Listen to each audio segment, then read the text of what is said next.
On the evening of the 26th of August 1978, a Saturday, two teenagers left their home in the officers' enclave at Dholakwa, New Delhi. The girl was 16 and a half. The boy was 14. They were headed to All India Radio on Sansad Marg, about 11 kilometers away, to perform in a youth program called Yuva Vani. The broadcast was set for 8 p.m.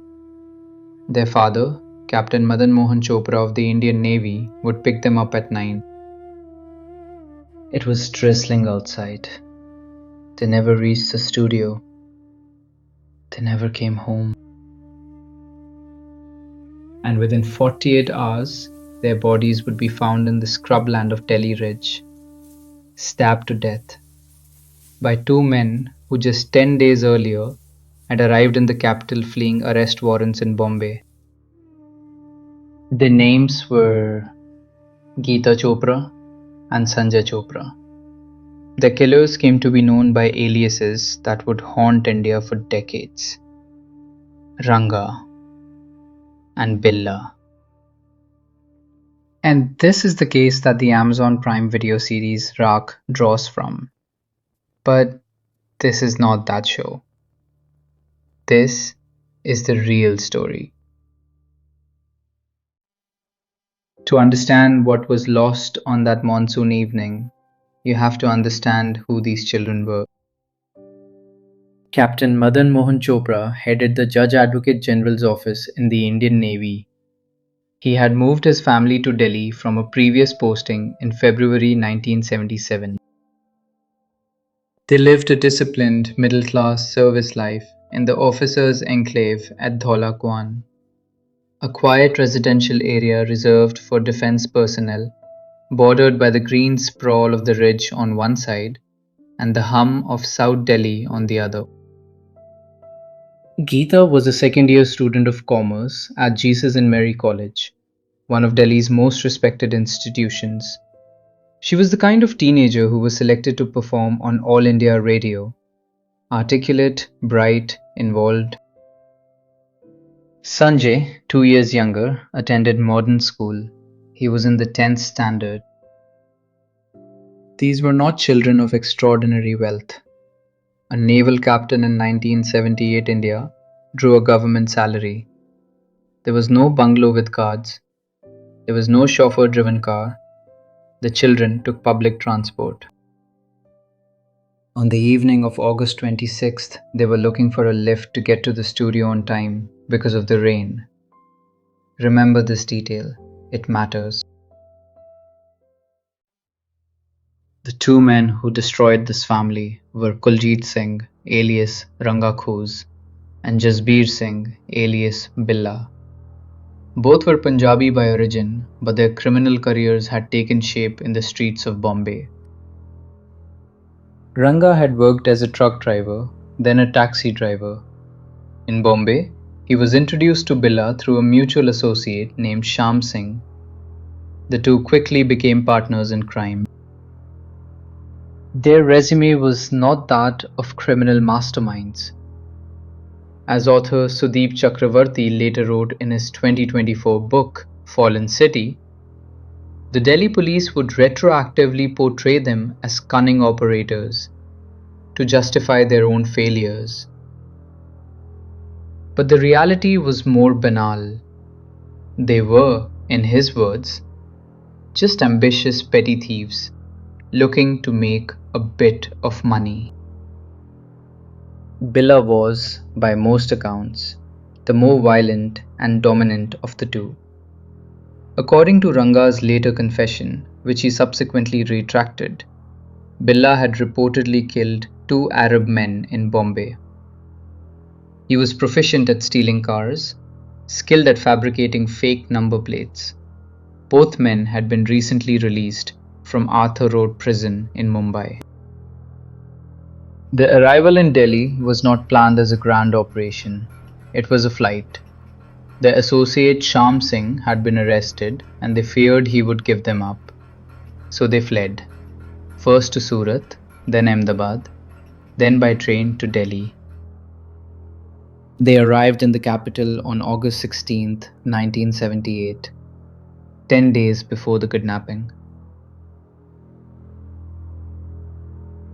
In those 10 days, they rented rooms at various places under fake names. They stole at least 3 cars, abandoning the first 2 because of mechanical problems. On August 19th, Billa stole a white Fiat from outside the Ashoka Hotel. He changed its number plates multiple times using painted over fakes. They obtained 2 ceremonial kirpans, one short, one long, about 3 feet, and had them sharpened at a local workshop. They rented a room in Majlis Park, paying 2 months in advance. And they began to drive around Delhi looking for targets. Their original plan, according to court records, was not specifically about children. They intended to kidnap a well-off looking couple, force them to their home, and rob it. On August 25th, they drove around looking for such victims, but found none. On August 26th, they tried again. This time, they saw 2 well-dressed teenagers by the road, speaking to each other in English, looking for a ride in the rain. They offered the children a lift. What happened next is reconstructed from multiple eyewitness testimonies presented and verified during trial, from police investigation records, and from the confessions that both Ranga and Billa initially made, and then later retracted. The children were picked up sometime between 6:15 and 6:40 p.m. They got into the car, believing they were being given a ride to the radio station. Billa had already tampered with the vehicle. He had loosened the inner door handles so they could not be opened from inside. Once the children were in the back seat, Billa pulled the handles out entirely. And this is where the most agonizing part of the story begins.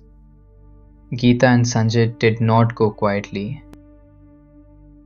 At approximately 6:30 p.m., a man named Bhagwan Das was travelling on his scooter from Gurdwara Bangla Sahib towards North Avenue, near a yoga ashram at Gole da Khana, when he noticed a mustard-coloured Fiat behaving erratically. He heard screaming. He stopped his scooter and approached the vehicle. Through the windows, he saw a girl pulling the driver's hair. He saw a boy fighting the man in the passenger seat. Das could not stop the car. It sped away towards Willingdon Hospital. But he was not the only one who noticed. Another bystander, a man named Babulal, actually dropped his bicycle and ran after the car, trying to grab the door handle. He failed. Das immediately called the police control room. He gave the car's license number. But there was an error. He reported it as HRK 8930.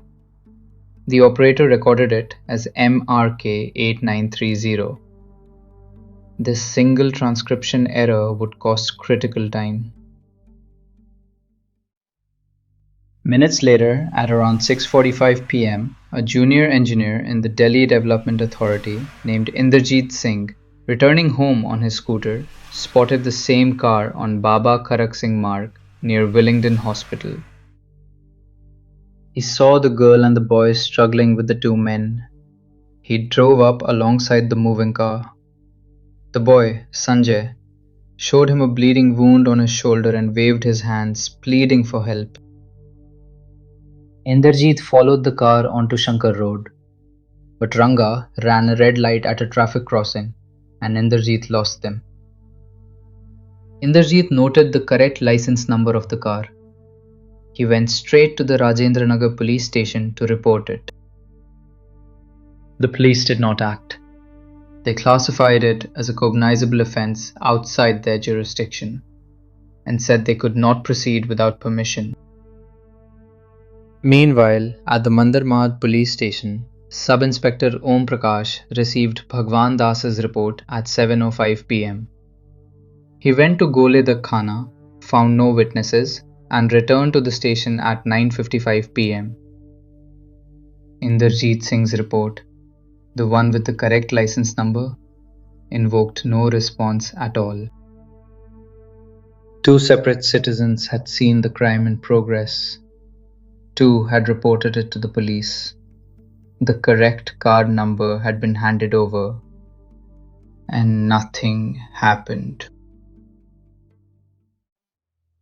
At 8 p.m., Captain Chopra and his wife tuned in to All India Radio.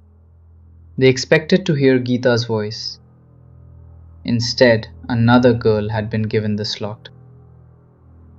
They assumed the program had been shuffled, or that the children had arrived too late and missed their turn. At 8:45 p.m., Captain Chopra rode his scooter to the All India Radio office on Sansad Marg. His children were not there. The staff told him the children had never arrived. He called home. His wife said they had not returned. The captain began calling relatives, friends, anyone the children might have gone to. Nobody had seen them. At 10:15 p.m., he called the police and gave them the physical descriptions of his children. He then personally went to Willingdon Hospital and other places where the children might conceivably have ended up. He returned home at 11:30 p.m. empty-handed. What Captain Chopra did not know, could not have known, was that at 10:15 p.m. that same evening, while he was desperately searching Ranga and Billa were at the very same Willingdon Hospital, not as patients being treated for an accident, but because Billa had been injured during the struggle with the children. Sanjay had fought so fiercely that Billa had a deep cut on his head. The hospital took a skiogram, an X-ray of Billa's skull. One of the men left a fingerprint on the film. They gave false names. Billa called himself Vinod. They told the attending constable that they had been mugged near Kali Mandir on Bangla Sahib Road. Two policemen from Mandir Marg station arrived at 10:50 p.m. to question them. They took the two men in their own car to the spot where the supposed mugging had taken place. The sub-inspector found no signs of any struggle. He asked them to come to the station. They did. At 1:45 a.m. they were allowed to leave, with instructions to return in the morning. They never came back. When the sub-inspector followed up at the addresses they had given, they turned out to be fake. When he checked the vehicle number with the regional transport office, it belonged to a scooter. The killers had sat in a police station, given fake names, fake addresses, a fake vehicle number, and walked out. By then, the children were already dead. What follows is drawn from the retracted confessions of both Ranga and Billa, from forensic evidence and from the findings of fact established by the trial court, the Delhi High Court, and the Supreme Court of India. After kidnapping the children, Ranga and Billa drove to Buddha Jayanti Park, a secluded green area near the ridge. At approximately 7:30 p.m., they parked. A parking attendant named Sushil Kumar charged them a fee. He noticed a boy and a girl in the rear seat. Ranga went out and bought 2 ice creams and 3 bottles of Campa Cola. The boy Sanjay was wounded from the earlier struggle. He asked for water. He was offered cola. He refused. But on Geeta's suggestion, he accepted the ice cream. He was bought a second one. The autopsy would later confirm he had consumed a milk product shortly before death. The children were asked about their parents. They told the truth. Their father was a naval officer. This was the turning point. Ranga, according to his own confession, realized that a naval captain was unlikely to be wealthy. He suggested letting the children go. Billa refused. Billa told the children a lie to calm them. He said the girl would be used to stop a jeweler's car coming from Palam airport as part of a robbery. After that, he said, they would be let go. Instead, they drove onto an unpaved road near the Upper Ridge Road. In the dark, in the woods of the ridge, they took Sanjay approximately 100 yards away from the car. According to Ranga's statement, Billa forced him to strike the boy with the longer kirpan, the 3-foot blade. Ranga delivered one blow and could not continue. Billa snatched the weapon and struck the boy repeatedly. Sanjay died. What happened to Geeta after that, I will state plainly, because the court record states it plainly. She was assaulted. Both men confessed to the act, though each blamed the other for initiating it. They later retracted these confessions. Due to the advanced decomposition of Geeta's body by the time it was recovered, forensic examination could not conclusively confirm the assault. But the court noted that her undergarments were missing when the body was found. During the assault, Geeta managed to grab the kirpan and struck Billa on the head. This was the wound that would later lead him to Willingdon Hospital. She ran towards the road, but Ranga caught her. They made her dress. They told her they were taking her back to her brother. While she walked ahead, Billa attacked her from behind and killed her. The time of the murders was established by the court as approximately 9:30 p.m. on the 26th of August 1978. 2 days later, August 28th, 6 p.m., a cowherd named Dhani Ram was grazing his cattle in the scrubland of Delhi Ridge when he discovered the bodies of 2 teenagers. He reported it to a patrolling constable. Sub-Inspector Harichand was dispatched to the site. Captain Chopra and his wife were called to identify the bodies. They were their children. The police surgeon conducted the post-mortem on August 29th. The bodies were in an advanced state of decomposition. Delhi in late August, with monsoon humidity, accelerates decay rapidly. He found multiple stab wounds on both. Geeta's jaw had been broken. The decomposition made it impossible to conclusively determine whether sexual assault had occurred. The discovery tore Delhi open. This was no longer a neighborhood missing persons case. It became a national emergency. Prime Minister Morarji Desai took personal interest. The Janata Party, which had come to power after the emergency ended in 1977, faced a firestorm of public rage. Not just over the murders, but over the police's catastrophic failure to act on the night of August 26th, when 2 separate citizens had reported the abduction in real time. The neighborhood around the ridge temporarily earned a grim nickname, Billa Ranga Road. Parents across Delhi imposed 9 p.m. curfews on their children. The freedom with which children had moved around the capital evaporated overnight. Captain Chopra, displaying extraordinary composure amid devastating grief, went to the press. Some newspapers carried photographs. This decision proved critical. A retired admiral of the Indian Navy named M.S. Nanda saw the coverage and came forward. He testified that on the evening of August 26th, he had given the 2 Chopra children a lift from the Dhaulakwan roundabout to Gole Dak Khana because it was drizzling. This helped establish a precise timeline. On August 31st, the investigation got its most critical physical breakthrough. A car matching the description of the kidnapping vehicle was found parked in Majlis Park. A stolen car of the same make had been reported missing from outside the Ashoka Hotel. The owner was called. His keys opened the car. The stereo and speakers were missing. The white grille had been replaced with a black one. The Central Forensic Science Laboratory examined the vehicle and found a trove of evidence. Multiple fingerprints, a cigarette butt, hair samples, blood stains.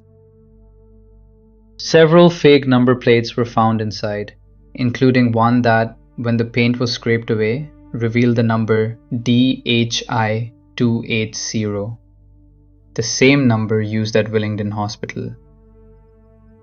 Soil from the floor mats matched soil from the murder site. But the killers were already gone. On August 28th, 2 days after the murder, Billa had left Delhi for Bombay by train. On August 30th, Ranga spotted Bombay police investigators in Delhi. He changed the car's plates one more time and parked it a few streets away from their rented room. When Billa returned on August 31st, they saw that the police had discovered the car. They fled to Agra that very day, abandoning the room they had paid 2 months' rent for. The Delhi police released photographs and descriptions of the suspects to newspapers across the country. A cash reward was announced. The Bombay police was alerted. For nearly 2 weeks, the manhunt produced nothing. Ranga and Billa had gone to ground in Agra, renting a room in Sitanagar under false identities. The break came on September 8, 1978.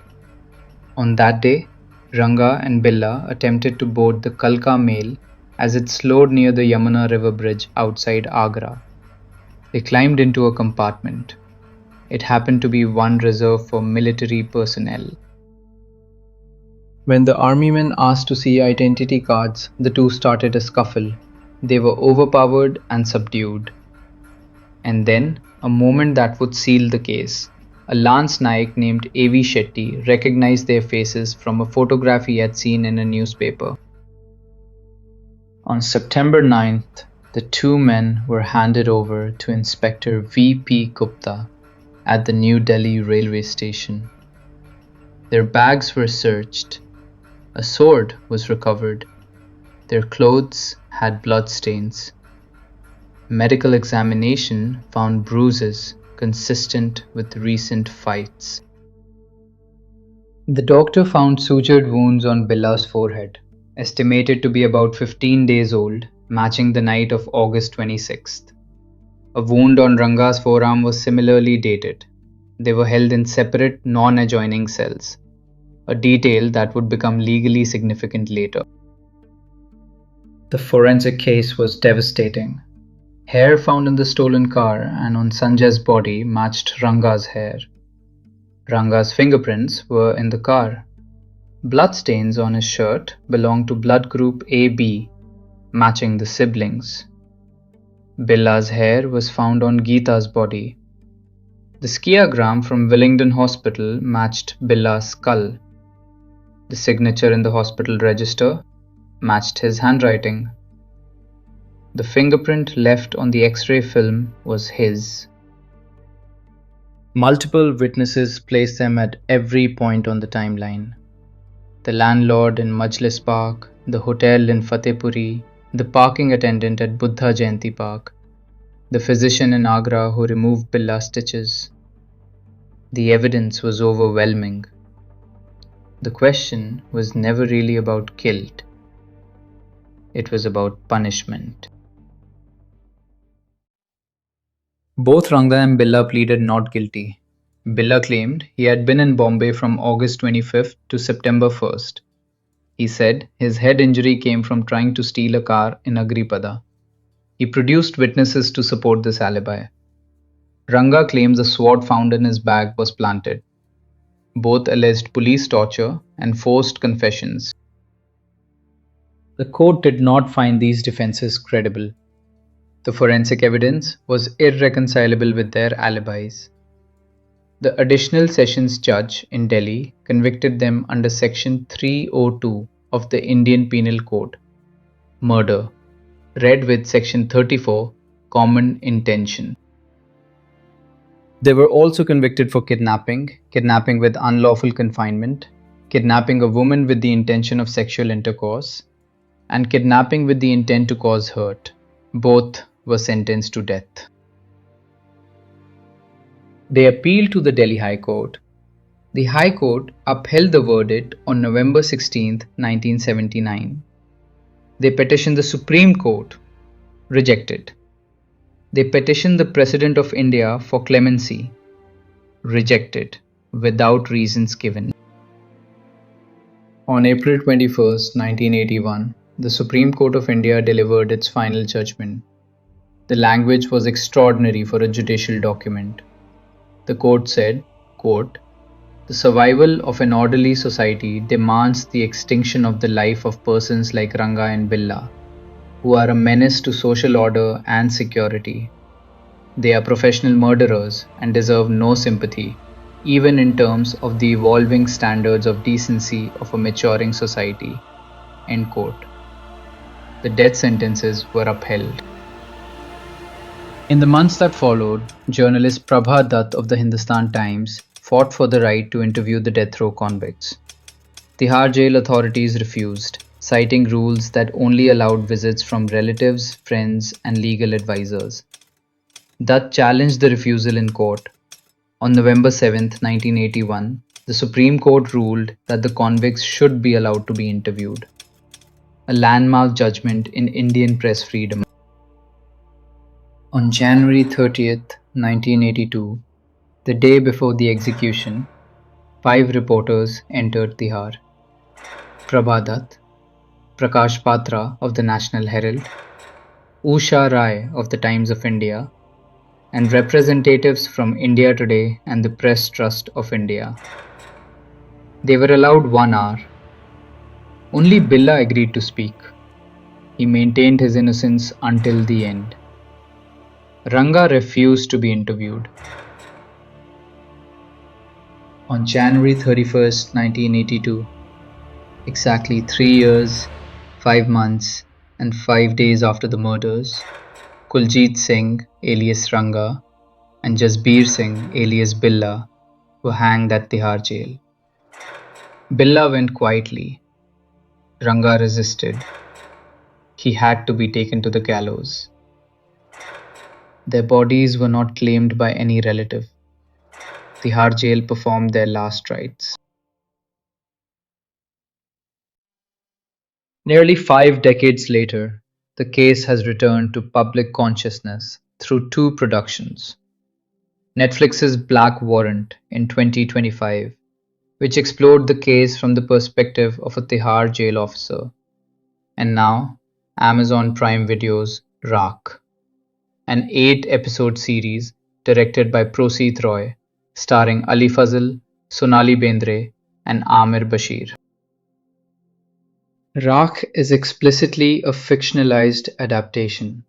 All names have been changed. The Chopra siblings become the Arora children. The investigating officer is no longer Inspector V.P. Gupta, but a sub-inspector named Jaiprakash Jatav. The bystander Babulal becomes Salim. The journalist Prabha Dutt becomes Nisar.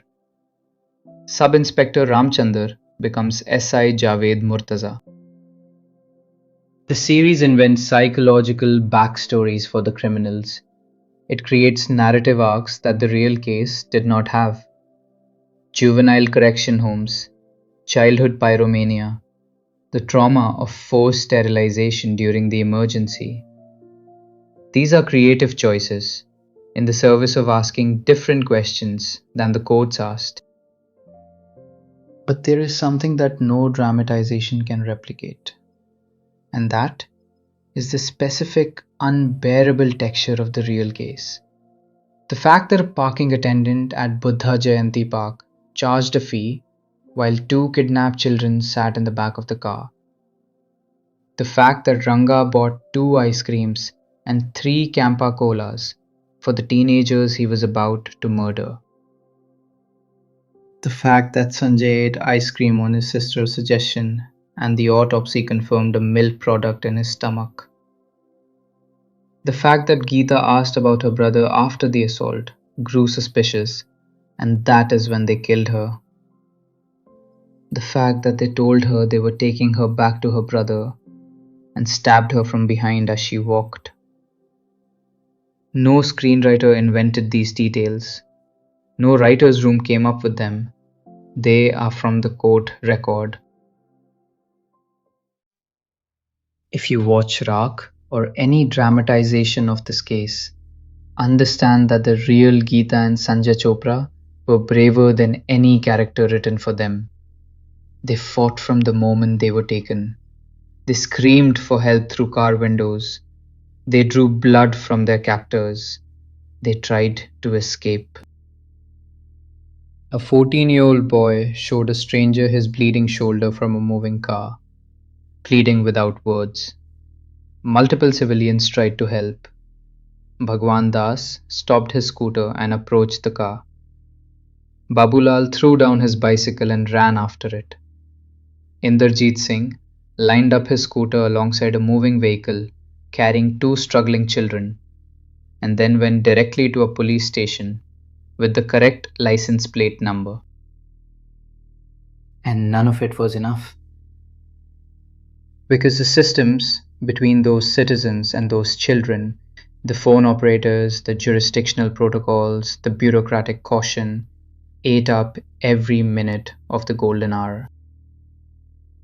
The Ranga Billa case is not remembered because of the cruelty of two petty criminals from Bombay. It is remembered because of how close the children came to being saved and weren't. That is the real story behind Raakh. And it deserves to be told without embellishment, because the truth is worse than anything anyone could make up. Geeta Chopra and Sanjay Chopra were posthumously awarded the Kirti Chakra in 1981, India's second highest peacetime gallantry decoration.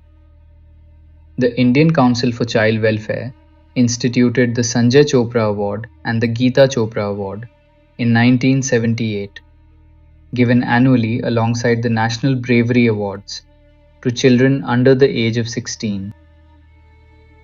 Kuljit Singh, alias Ranga, and Jasbir Singh, alias Billa, were executed at Tihar jail on January 31, 1982. Their bodies were not claimed by their families.